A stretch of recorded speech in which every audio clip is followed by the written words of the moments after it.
भाजपा के प्रदेशाध्यक्ष मोहन लाल बड़ौली ने कहा कि गीता स्थली कुरुक्षेत्र की पावन धरा पर देश की खूबसूरती के दर्शन सहजता से किए जा सकते हैं। इस धरा को और खूबसूरत बनाने के लिए केंद्र और प्रदेश सरकार लगातार बड़ी योजनाओं को अमली जामा पहनाने का काम कर रही है। इतना ही नहीं, सरकार ने वर्ष 2016 से छोटे से गीता जयंती समारोह को अंतर्राष्ट्रीय गीता महोत्सव का बड़ा स्वरूप बनाने का काम किया है। इस महोत्सव से जहां देश के नागरिकों को धार्मिक मूल्यों से आत्मसात होने का अवसर मिल रहा है, वहीं आर्थिक रूप से लोग मजबूत हो रहे हैं। भाजपा प्रदेशाध्यक्ष मोहन लाल बड़ौली शुक्रवार को देर शाम मीडिया सेंटर में पत्रकारों से बातचीत कर रहे थे। उन्होंने प्रदेशवासियों को गीता महोत्सव की बधाई और शुभकामनाएं देते हुए कहा कि भाजपा की सरकार बनते ही कुरुक्षेत्र में होने वाले गीता जयंती के स्वरूप को वर्ष 2016 से अंतर्राष्ट्रीय स्तर पर पहुंचाने का काम किया। इसके साथ ही कुरुक्षेत्र के विकास में भी 4 चांद लगाने का काम किया। इस पावन धरा ज्योतिसर पर विश्व स्तरीय संग्रहालय बनाने के लिए 206 करोड़ से ज्यादा का बजट उपलब्ध करवाने का काम किया। सरकार के इन प्रयासों से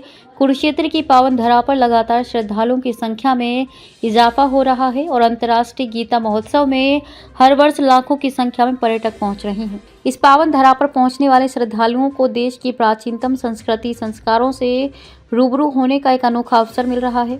उन्होंने कहा कि सरकार ने देश की भावी पीढ़ी युवाओं तक पवित्र ग्रंथ गीता के उपदेशों को पहुंचाने के लिए उपदेशों को पाठ्यक्रम में शामिल किया है। इस महोत्सव का आयोजन 28 नवंबर से शुरू हो चुका है और 15 दिसंबर तक जारी रहेगा। इस महोत्सव में सरकार और प्रशासन की तरफ से पुख्ता इंतजाम किए हैं ताकि दूर दराज से आने वाले श्रद्धालुओं को किसी प्रकार की कोई दिक्कत न हो। इन तमाम पहलुओं के कारण ही कुरुक्षेत्र की धरा को पूरे विश्व में एक नई पहचान मिली है। आज इस पावन धरा में रोजाना होने वाले महाआरती में प्रदेश के सभी जिलाध्यक्ष पहुंचे हैं।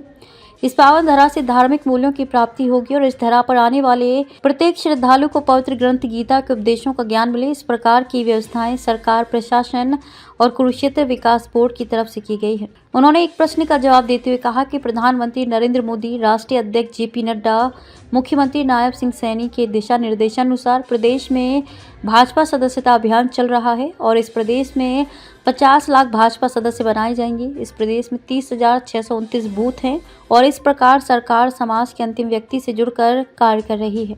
प्रधानमंत्री नरेंद्र मोदी ने करीबी से गरीब को देखा है, इसलिए गरीबों के हितों को जहन में रखकर तमाम योजनाओं को अमली जामा पहनाने का काम किया जा रहा है। उन्होंने कहा कि कुरुक्षेत्र की विधानसभा लाडवा से ही मुख्यमंत्री नायब सिंह सैनी प्रदेश के मुखिया बने हैं और जिले के विकास पर सरकार विशेष फोकस रखेगी। इस मौके पर पूर्व राज्य मंत्री सुभाष सुधा, भाजपा के जिला अध्यक्ष सुशील राणा, केडीबी के मानद सचिव उपेंद्र सिंघल, बोर्ड के उपाध्यक्ष धूमन सिंह किरमिच, जिला मीडिया प्रभारी शैलेश वत्स, सदस्य विजय नरुला, प्रदेश सचिव राहुल राणा, रवि बतान, गुरदयाल सुनहेड़ी, ब्रजगुप्ता करनाल, सोहन लाल, रविंद्र सांगवान, तेजेंद्र गोल्डी, कैप्टन परमजीत सिंह, डॉक्टर ऋषिपाल मथाना सहित सभी जिलों के भाजपा अध्यक्ष, अधिकारीगण और भाजपा नेता मौजूद थे।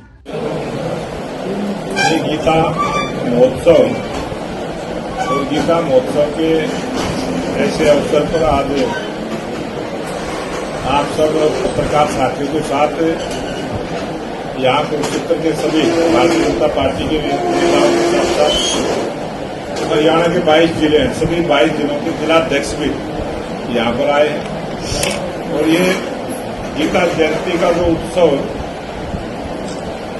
2015 से भारतीय जनता पार्टी की सरकार आने के बाद जो शुरू हुआ और 2016 से अंतर्राष्ट्रीय स्तर पर आज तक 5 विदेशों में भी अंतर्राष्ट्रीय गीता महोत्सव के आयोजन हुए और आप सबने देखा है, सारे देश ने देखा है कि जब से गीता जयंती का ये उत्सव शुरू हुआ है उसके बाद कुरुक्षेत्र में जो विकास के काम हुए, जिस प्रकार से जिस भावना के साथ लोगों का यहाँ आना जाना रहता था, उन सब श्रद्धालुओं की जो इच्छाएं थी कि हमारे तीर्थ स्थान जिसको पूरी दुनिया में गीता का संदेश जिस भूमि से गया उस संदेश के स्थान पर सब आना चाहते हैं, देखना चाहते हैं और यहाँ की संस्कृति के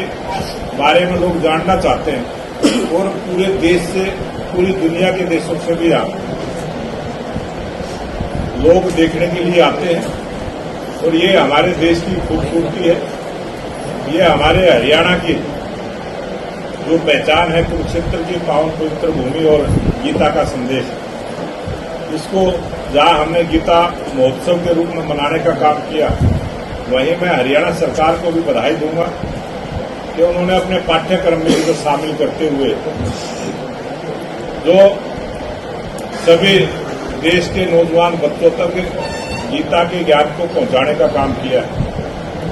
और आज मुझे बड़ी खुशी है कि हरियाणा प्रदेश में तीसरी बार भारतीय जनता पार्टी की सरकार बनी है और स्पष्ट बहुमत की सरकार बनी है।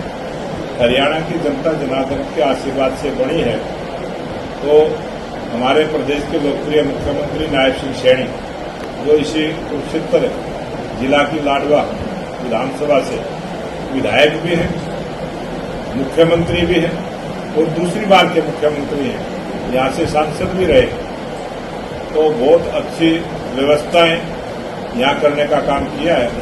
और जो यहाँ का बोर्ड है, इस बोर्ड के सभी अधिकारियों को, इस पूरी संस्था को मैं बधाई देता हूँ कि बहुत अच्छा आयोजन आज जिस प्रकार से यहाँ मेरे को देखने को मिला है, और मैं पूरा देख के भी आया हूँ।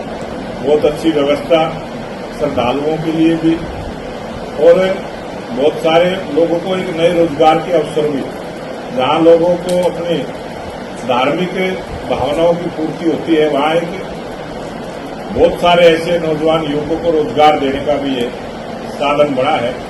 और ये एक नई पहचान हरियाणा की इस कुरुक्षेत्र की भूमि से बनी है। इसके लिए मैं तमाम सभी को बधाई भी देता हूँ। और आज आरती जब होगी, आरती के समय भी हम सब उपस्थित रहेंगे। और आज ये पूरी तरह से मेरा यहाँ आना एक धार्मिक आयोजन में आना है और खुशी के लिए हम आए हैं। लेकिन फिर भी कोई बात, कोई प्रश्न किसी पत्रकार भाई का होगा तो उसका भी जवाब दें।